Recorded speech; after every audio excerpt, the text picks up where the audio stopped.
Editor स्वामी संजय भारती जी कहते हैं, जो भी हो रहा है खिड़की तो आपने ही खोली है। अभी हाल के दौर में ओशो के नाम पर जिस आंदोलन राजनीति को हमने देखा है, तथा वे बताते, इस ओशो के माध्यम से हमने बार बार कहा है और फिर यही कहेंगे कि अपना ध्यान कचरे से हटाए और वास्तविक की ओर ले जाए। सारा श्रम, सारी ऊर्जा केवल एक लेगेंसी को बचाने में लगाए, उस लेगेंसी को बचाने में जिसे आपके अतिरिक्त और कोई नहीं बचा सकता, आपके बुद्धत्व की संभावना। जी हाँ, आपके बुद्धत्व की संभावना, हमारे बुद्धत्व की संभावना, मनुष्य के बुद्धत्व की संभावना, हमारे जन्म की संभावना। इसी पर आज हम बात कर रहे हैं, जो हमें एडिटर संजय भारती जी बता रहे हैं। स्वामी जी कहते हैं, खिड़की तो आपने ही खोली है। आगे वे बताते हैं, ओशो कई बार दो शेख चिल्लियों की बड़ी मज़ेदार कहानी बताते हैं। अपनी हर कहानी की तरह जब भी यह कहानी उन्होंने कही है, उसका एक नया ही संस्करण उभर कर आया है। जो संस्करण वे कहते हैं, मुझे इस वक्त याद आ रहा है, वह कुछ इस प्रकार है। दो गवार शेख चिल्ली बड़े गहरे मित्र थे, बिल्कुल लंगोटिया। उनकी मित्रता जग प्रसिद्ध थी। लेकिन एक बार आश्चर्यों का आश्चर्य ऐसा घटा कि दोनों फटे हुए लहूलुहान सिरों के साथ एक दूसरे के खिलाफ शिकायत लेकर अदालत पहुंच गए। न्यायाधीश भी दोनों की मित्रता के संबंध में जानता था, सो उसने भी हैरान होकर पूछा कि ऐसा क्या हुआ कि तुम दोनों ने एक दूसरे के सिर ही फोड़ डाले। दोनों ने बारी बारी से अपनी ओर की राम कहानी कही और तब जाकर पता चला कि आखिर हुआ क्या था। हुआ यूँ था कि घूमते घामते दोनों नदी किनारे लगे एक आम के पेड़ के नीचे जा बैठे थे। अभी आम का मौसम तो नहीं था, लेकिन दोनों ने अंदाज़ा लगाया कि मौसम में यह पेड़ मोटे मोटे आमों के फलों से लद जाता होगा। अंदाज़ा फिर आगे बढ़ा और उन्हें लगा, इतने नायाब आम तो शायद ही किसी पेड़ पर लगते होंगे, और वह भी इतनी मात्रा में कि महीनों उतार उतार कर ढोते रहो। दोनों ने योजना बनाई कि वे इस पेड़ के फल बेचेंगे और मालामाल हो जाएंगे। फिर उन्होंने हिसाब लगाना शुरू किया, कितना धन उनके पास इकट्ठा हो जाएगा। तो उनकी आंखें फटी की फटी रह गई कि इतना धन हम रखेंगे कहाँ। एक शेख चिल्ली ने दिमाग लड़ाते हुए कहा कि हम एक बड़ी ज़मीन खरीद लेंगे। दूसरे ने कहा, हाँ, बड़ी ज़मीन खरीद कर हम उसे आधा आधा बांट लेंगे। यह कहते हुए उसने ज़मीन पर एक गोल घेरा खींचा और फिर उसके बीचों बीच एक लकीर खींचते हुए कहा, इस ओर की तेरी और दूसरी ओर की मेरी। पहला गवार खुश होते हुए बोला कि मैं तो अपनी ज़मीन में फसलों की खेती करूँगा और फिर उन्हें बेच बेच कर दुनिया का सबसे अमीर आदमी बन जाऊँगा। दूसरा गवार बोला, मैं तो अपनी ज़मीन पर मवेशी पालूँगा और उनका दूध बेच बेच कर दुनिया का तुझसे भी ज़्यादा अमीर आदमी बन जाऊँगा। पहले गवार को लगा कि दूसरा गवार कुछ ज़्यादा ही हेकड़ी झाड़ रहा है, सो उसे हड़काते हुए बोला, तुझे जो पालना है सो तू पाल, लेकिन खबरदार जो तेरी एक भी भैंस मेरे खेत में घुसी तो। दूसरा गवार भी तैश में आ गया, बोला, घुस गई तो क्या कर लेगा तू। पहला गवार बोला, घुसा के तो देख और फिर चख मजा। दूसरे गवार ने वही ज़मीन पर पड़ा एक तिनका उठाया और ज़मीन पर खींचे गोल के घेरे में पहले गवार के काल्पनिक हिस्से में उसे गाड़ते हुए कहा, ले घुस गई मेरी भैंस तेरे खेत में, अब दिखा तू क्या कर सकता है। बस फिर क्या था, लट्ठे चले, कपड़े तार तार हो गए, सिर खून से लथपथ। और मज़े की बात कि न तो कहीं खेत, न भैंस, न ज़मीन, और पेड़ पर न आम की जात। कुछ ऐसा ही आजकल उन लोगों के बीच होता नज़र आ रहा है जो OIF ओशो इंटरनेशनल फाउंडेशन के खिलाफ आंदोलन के स्वयंभू नेता बने हुए थे। सोशल मीडिया पर मची हुई इनकी कलह क्लेश तो 21 मार्च से ही चलती नज़र आ रही है, लेकिन अब तो नौबत अश्लील गाली गलौज और जूतम पैजार तक आन पहुंची है। और सारी छीन झपट उन संस्थाओं को लेकर है जिनका अस्तित्व मात्र कागजी है, ज़मीनी हकीकत उनकी कुछ भी नहीं। इन कागजी संस्थाओं के पदों और जिम्मेदारियों को लेकर लड़ाइयाँ चल रही है। इस्तीफे मांगे जा रहे, जिनसे इस्तीफे मांगे जा रहे हैं वे सार्वजनिक मंचों पर गालियाँ दे देकर हल्कान हुए जा रहे। कोई इधर की चुगली उधर और उधर की चुगली इधर करने का मजा ले रहा है, और अंततः उसका सारा खेल सार्वजनिक रूप से उजागर हो रहा है। कोई चैनलों पर बैठकर सुबक रहा है कि उसका अपमान कर दिया गया है, कोई चैनलों पर बैठकर भुजाएं फड़का रहा है कि वह सबको ऐसी की तैसी कर देगा। रही चैनलों की बात, तो एक चैनल दूसरे चैनल के खिलाफ जहर उगल रहा है। स्थिति तो यह हो चली है कि जितने नेता उतने चैनल, हर चैनल पर अपनी अपनी डुगडुगी 3 छुट भैये एक चैनल पर साथ बैठकर खिसे निपोड़ते हुए एक दूसरे की पीठ खुजलाते हैं, और फिर दूसरे चैनलों पर दूसरे लोगों के साथ बैठकर उनकी खिल्ली उड़ाते हैं। जिनके साथ पहले चैनल पर बैठे थे, हर किसी को दूसरे पर संदेह है कि वे आंदोलन के नाम पर ओशो के लोगों से चंदा और दान समेटने में लगे हैं। परस्पर उपहास, परस्पर अपमान, परस्पर विद्वेष, परस्पर संघर्ष, मात्र एक काल्पनिक सत्ता के लिए। किसी शेख चिल्ली को इस काल्पनिक सत्ता में काल्पनिक धन दिखाई देता होगा, किसी को काल्पनिक पद, किसी को प्रतिष्ठा, तो किसी को प्रतिशोध। यह जो कुछ हो रहा है यह प्रकृति के एक शाश्वत नियम का उदाहरण है। बुद्ध इसे कहेंगे एहस धम्मो सनातनो। यह शाश्वत नियम है कि आप जो खिड़कियां खोलने में रुचि दिखाते हैं, फिर अस्तित्व वैसी ही खिड़कियां आपके लिए खोलता चला जाता है। अरे आप YouTube पर कुछ गाने सुन लीजिए और फिर YouTube भी आर्टिफिशियल इंटेलिजेंस आपकी पसंद पहचान कर आपके स्वाद के गानों की कतार लगा देती है। तो अस्तित्व तो शुद्धतम मेधा है, वह आपके चुनाव को हर दिशा से आपके समक्ष ला देता है। लड़ाई झगड़े की, प्रतिशोध की, विद्वेष की 2 खिड़कियां खोले तो याद रखिए कि और खिड़कियां स्वतः खुलने को है।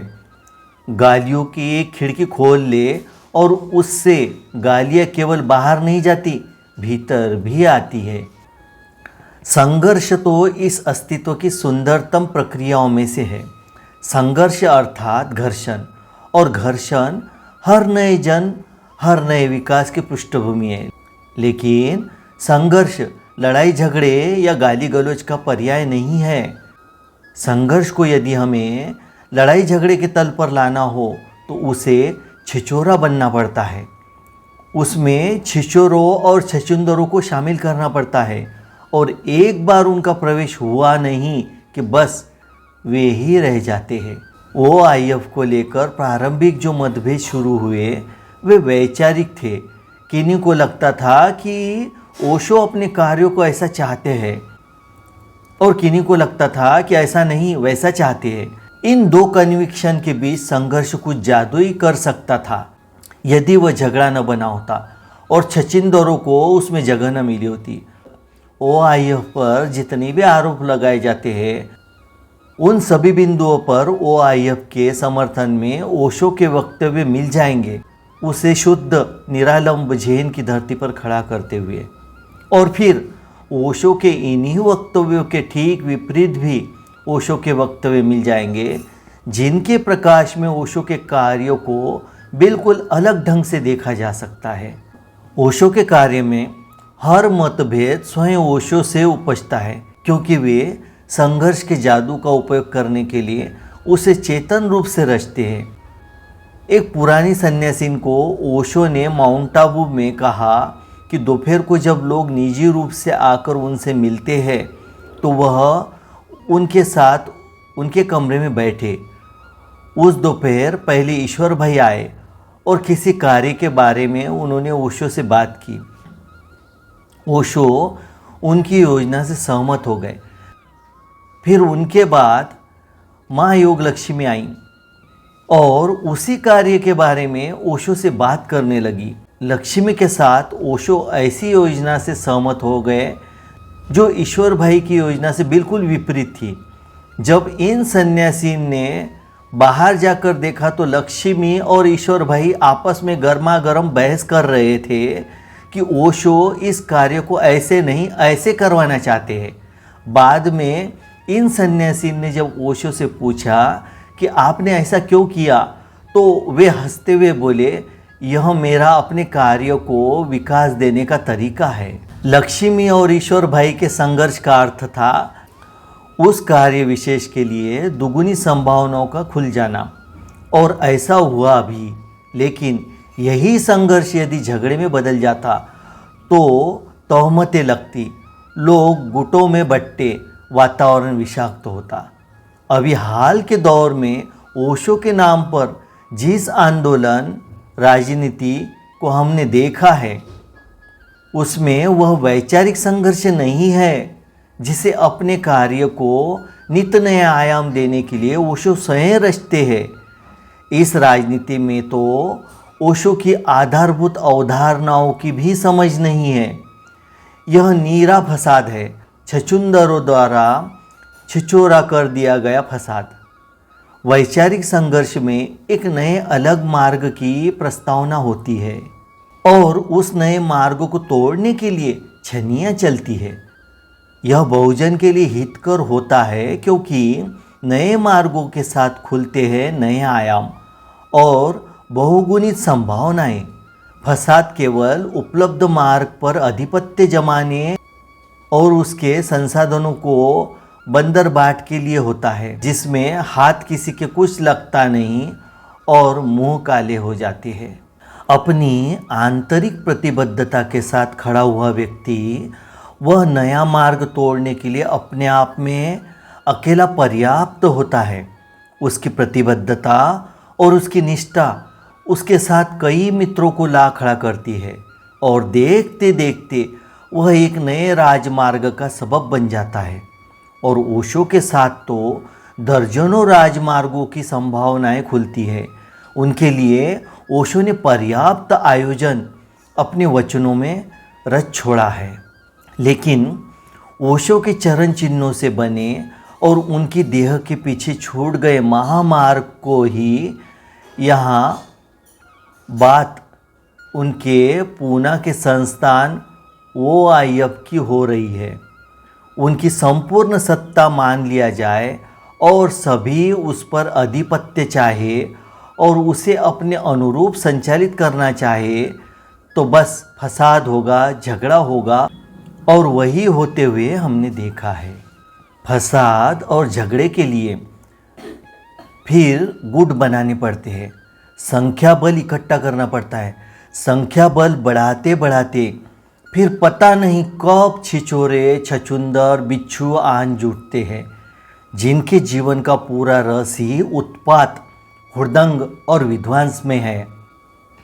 उनका जुटना प्रारंभिक रूप से उत्तेजना देता है क्योंकि वे ऊंचा बोलते हैं, उग्र बोलते हैं, इतना विशियस बोलते हैं कि केवल उन्हीं की आवाज़ गूंजती सुनाई देती है और लगता है कि प्रतिपक्ष को पूरी तरह से अपमानित करके चुप करा दिया गया है। लेकिन उनके आगमन के साथ आपने वे विशेष खिड़कियां खोल ली जो आपने शायद कभी खोलनी नहीं चाहिए थी, लेकिन आप इन खिड़कियों के खोले जाने के माध्यम बने, तो अब आपके लिए वे खिड़कियां खुलती चली जाएंगी। इस आंदोलन के फोर फ्रंट पर हमने एक से एक छिछोरों को भी खड़े देखा।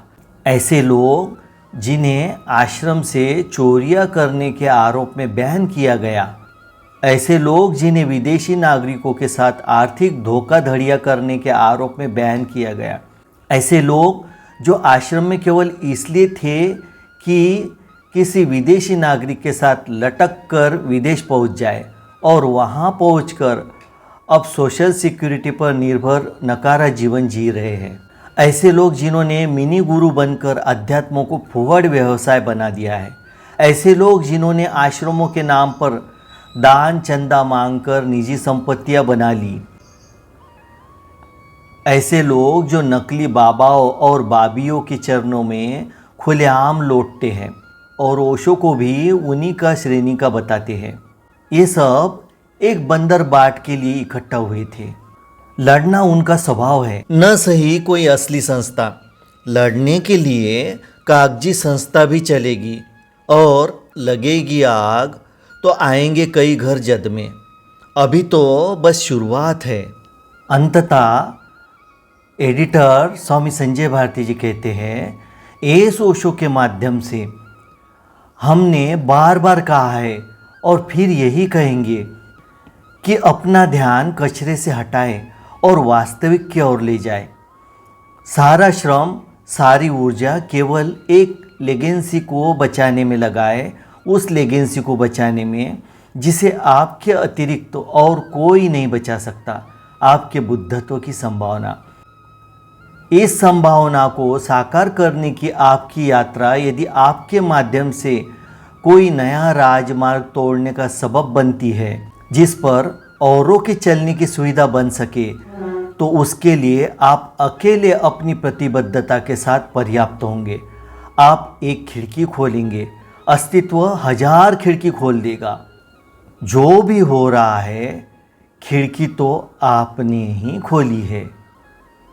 हाँ, स्वामी जी कहते हैं, जो भी हो रहा है, खिड़की तो आपने ही खोली है।